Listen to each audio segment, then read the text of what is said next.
Hey everyone, happy Labor Day weekend. I'll jump right into it.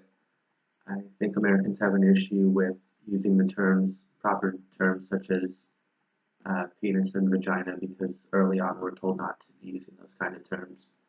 I remember at my school, there was an public elementary school in Arizona. I never used it, but kids that did use word like usually it was vagina um, would be sent to detention. I'm sure their parents were called. So that's at a public school. I wonder, especially how a religious private school would handle it. Probably be a lot more punishment. So early on, we're told not to use these terms, and so I feel like that's just going to be reflective of how we view them going later on in life. Um, the article and the NPR audio lecture are similar because I feel like the article is mentioning how we are trying to educate our really younger kids, so kindergarten through middle school perhaps. And then on the audio lecture, it's more towards, it seems like it's more towards high school students. So how it's similar is we're educating our elementary school kids on this is exactly what body parts you have. This is what, such as the article said, this is why it's your private parts.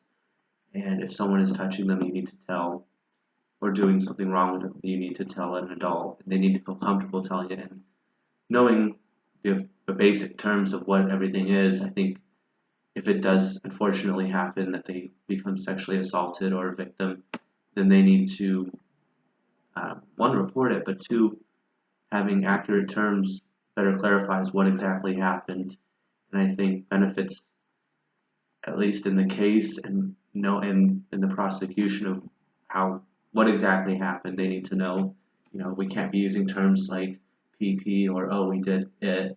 That could be very uh, not very accurate in describing what happened.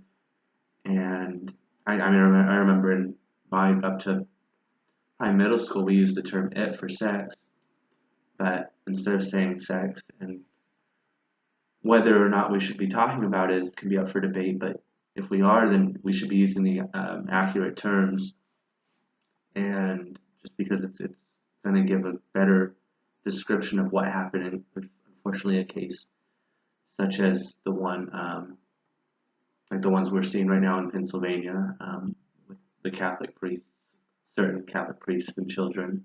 Uh, we want these children to come forward, but we want them to be accurate as possible. With the high school, it comes more into, I feel like, if they can educate the high school kids on what is consent, what isn't, when does it stop, there's specific state laws, then they'll be able to eradicate, or at least in some part eradicate, when such as a boy can say, well, I didn't know what I was doing was illegal, was the example from the NPR audio lecture. Instead of saying, oh, I didn't know that was illegal, it can be brought to these high school students of this is what is consent, this is what isn't, this is when it stops, these are your applicable state laws. So there's no doubt that at least early on, the boy or the girl can know, hey, this is what is crossing the line. This is when it's going into legal issues. And I think that will protect them and their potential victim or their partner in the long run. So I do think that is an important um, step forward going into where we should go from here and how society can change.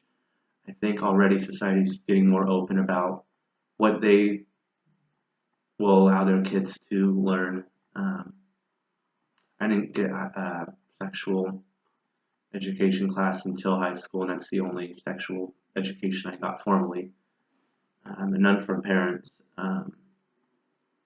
So they can, the debate might be, well, I don't want the schools teaching my kids about this, but in many cases, the parents won't, or just can't or won't teach their kids about their sexual health or sexual education. So it should get brought on the schools, and we can see, the parents might say, well, I should be teaching this, and they should be, but we see many times that they don't. So I think this, giving an overall, this is the general this is what we want our students to know. This is what we want our high school youth to know, especially going into later senior year in high school or college, so that they have a clear understanding of what they could potentially be charged with, or what just morally wrong when they get into having sex. So I do think parents, or just Americans in general, are getting more open to their children learning, which is a good thing. So hopefully it continues. And I think in order to change it, Americans overall are going to have to be on board for every student learning what they need to know about sexual education. All right, have a good one.